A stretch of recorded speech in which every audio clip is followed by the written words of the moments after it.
इस नोट बदली से जो घूसखोरों के पास पैसा है, जमाखोरों, मिलावटखोरों, कालाबाजारियों के पास पैसा है,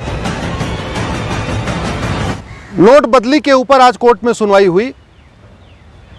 मैंने कोर्ट से ये कहा कि ये जो नोट बदली की प्रक्रिया चल रही है, इससे सारा का सारा काला धन सफेद हो जाएगा।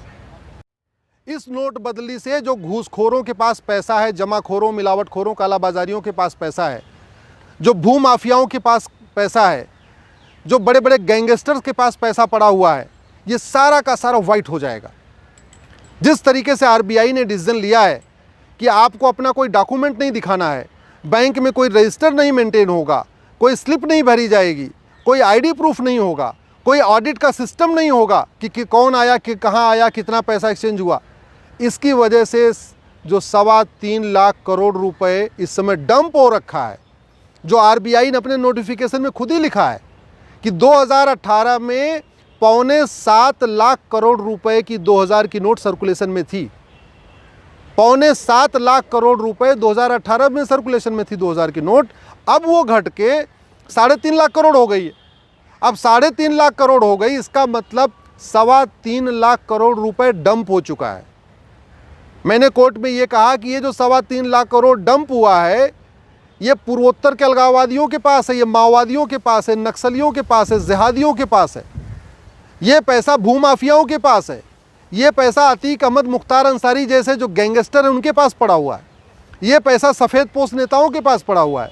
और आरबीआई के इस एक कदम से सारा का सारा काला धन सफ़ेद हो जाएगा, क्योंकि नोट बदलने में कुछ देना ही नहीं है, कोई डॉक्यूमेंट ही नहीं देना, कोई ऑडिट ही नहीं होना है। भारत में सीबीआई है, ईडी है, इनकम टैक्स डिपार्टमेंट है, पुलिस है, सबका काम क्या है? करप्शन खत्म करना। आरबीआई का काम भी करप्शन रोकना है, हाई कोर्ट, सुप्रीम कोर्ट का काम भी करप्शन रोकना है। लेकिन इस कदम से तो करप्शन रुकेगा नहीं। जो किडनैपर हैं, जिन्होंने किडनैप कर करके पैसा कमाया, उनका पैसा वाइट हो जाएगा। जो गैंगस्टर्स ने पैसा इकट्ठा कर रखा है तिजोरियों में, वो पैसा वाइट हो जाएगा। जो भूमाफियाओं का पैसा, वो भी वाइट हो जाएगा। नक्सलियों, माओवादियों का पैसा वाइट हो जाएगा। कश्मीर के अलगाववादियों का पैसा सारा वाइट हो जाएगा। पूर्वोत्तर के अलगाववादियों का पैसा वाइट हो जाएगा। तो ये अपने आप में पहली बार ऐसा हो रहा है पूरी दुनिया में, भारत में नहीं पूरी दुनिया में, जहां पे नोट बदली जा रही है लेकिन रजिस्टर मेंटेन नहीं हो रहा है, आईडी प्रूफ नहीं लिया जा रहा है, स्लिप नहीं भरवाई जा रही है। ये पहली बार भारत में हो रहा है जहां ब्लैक मनी वाइट होने जा रही है और उस पर कोई कंट्रोल नहीं है। आखिर आरबीआई ऐसा क्यों कर रही है, मैंने बार बार पूछा कोर्ट में, लेकिन आरबीआई के वकील ने कोई जवाब नहीं दिया। ले दे के उनके पास वही लकीर के फ़कीर एक जवाब था कि ये हमारा पॉलिसी का मैटर है, नोटबंदी करना और नोट बदली करना हमारा पॉलिसी मैटर है, इसलिए हम कर सकते हैं। मैंने कहा बिल्कुल कर सकते हैं। आरबीआई नोट बदली भी कर सकती है, नोटबंदी भी कर सकती है, आरबीआई डिमोनेटाइजेशन भी कर सकती है और करेंसी एक्सचेंज भी कर सकती है।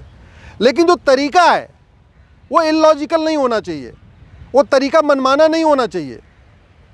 सरकार ने खुद कहा है कि 48 करोड़ बैंक खाते खुल चुके हैं, जनधन खाते, 48 करोड़ जनधन खाते। इसका मतलब गरीब से गरीब आदमी, दलित, आदिवासी, पिछड़ा, सब बैंक से जुड़ चुके हैं। सरकार ने ही बोला 130 करोड़ आधार बन चुके हैं। 30 करोड़ भारत में परिवार है, 130 करोड़ आधार बन चुका है। इसका मतलब हर परिवार के पास 3-4 आधार है। तो हम ये भी नहीं कह सकते कि भारत में कोई ऐसा परिवार है जिसके पास कोई डॉक्यूमेंट नहीं है। 48 करोड़ जनधन खाते हैं और 225 करोड़ टोटल खाते हैं। सोचिए अब जरा, भारत में टोटल जनधन खाता, सेविंग बैंक खाता, current account, PPF account, post office का अकाउंट, जितने सारे खाते को मिला दीजिए तो 225 करोड़ खाते हैं। इसका मतलब सारे भारत के सभी परिवार बैंक से जुड़े हुए हैं। तो जिस परिवार के पास 2000 की नोट है वो अपने खाते में जमा कर लेगी। और मैंने कोर्ट में ये भी कहा कि बाय द वे, अगर भारत में कोई ऐसा परिवार है जिसके पास 2000 की नोट है लेकिन बैंक खाता नहीं है, तो बैंक खाता खुलवा लेगा। बैंक खाता 2 दिन के अंदर खुल जाता है। ऐसी क्या हड़बड़ी है? आरबीआई को ऐसा क्या पड़ा हुआ है कि वो कह रहे हैं कि नहीं नहीं, बैंक खाते में जमा करने की जरूरी नहीं है, आप एक काम करो, आओ बैंक पे आओ और पैसा बदल के ले जाओ। और एक गलतफहमी जो अभी फैली हुई थी कि 20,000 रुपये की लिमिट है। 20,000 रुपये पर डे लिमिट नहीं है, 20,000 रुपये एक बार में है। लेकिन जहाँ साठगांठ हो जाएगी, जहाँ बैंक के अधिकारी और कर्मचारियों से 20% कमीशन पे जो सेटिंग हो जाएगी, तो वहाँ पे जब आईडी प्रूफ लेना ही नहीं है, रजिस्टर में एंट्री करना ही नहीं है, कौन पैसा बदलने आया कुछ लिखना ही नहीं है, कौन उसका मोबाइल नंबर भी नोट नहीं करना, कुछ भी नहीं करना, तो ये जो बड़े बड़े गैंगस्टर हैं इनके डर के मारे बैंक अधिकारी कर्मचारी पूरा पैसा बदल देंगे। जहाँ सेटिंग हो जाएंगी सेटिंग से बदल देंगे, और जहाँ सेटिंग नहीं होगी, जहाँ माओवादी आके धमका देंगे हमारा 10 करोड़ बदलो, खाते में जमा करना नहीं है, बदल देगा। पहले कम से कम बैंक, जो ईमानदार बैंक के कर्मचारी हैं, उनके पास एक बहाना था कि भैया हमारे पास कोई अधिकार नहीं बदलने का, आपको पैसा बदलना है तो आप सीधे खाते में जमा करो। लेकिन अब तो आरबीआई ने वो ख़त्म कर दिया। इसका मतलब ये हुआ भ्रष्टाचारियों की बल्ले बल्ले हो गई, और जो ईमानदार कर्मचारी हैं उनकी जान आफत में आ गई है। तिहाड़ से कोई गैंगस्टर का गुर्गा जाएगा, बोलेगा 10 करोड़ बदलो, नहीं बदलोगे तो हम कुछ तुम्हारी फैमिली को उड़ा देंगे। वो क्या करेगा डर के मारे? वो 10 करोड़ बदल देगा, और एंट्री भी नहीं करेगा, क्योंकि एंट्री करने की ज़रूरत नहीं है। इसलिए मैं कह रहा हूँ, ये भारत के इतिहास में क्या बल्कि पूरी दुनिया में पहली बार ऐसी नोट बदली हो रही है जहाँ ब्लैक को वाइट करने पे कोई कंट्रोल नहीं है। आरबीआई ने ये किसके लिए किया मुझे नहीं पता, स्टेट बैंक ने किसके लिए किया है मुझे नहीं पता, लेकिन ये बिल्कुल गलत है। मुझे लगता है सबको आवाज़ उठाना चाहिए। और मुझे दुख इस बात का है कि भारत में 5000 सांसद विधायक हैं, टोटल सांसद विधायक 5000 हैं। उसमें बहुत सारे अपने आप को ईमानदार भी बताते हैं।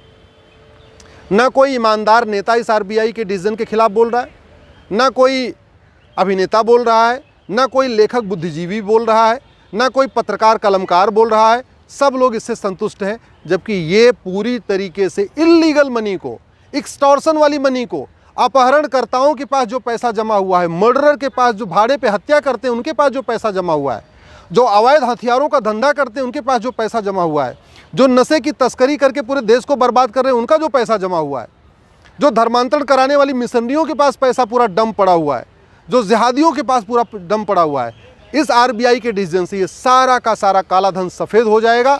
इसको पकड़ना नामुमकिन हो जाएगा।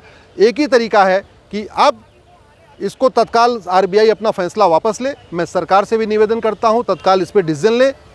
पैसा केवल बैंक अकाउंट में जमा करने की परमिशन होनी चाहिए, नहीं तो ये 3.25 लाख करोड़ देखते देखते सफ़ेद हो जाएगा।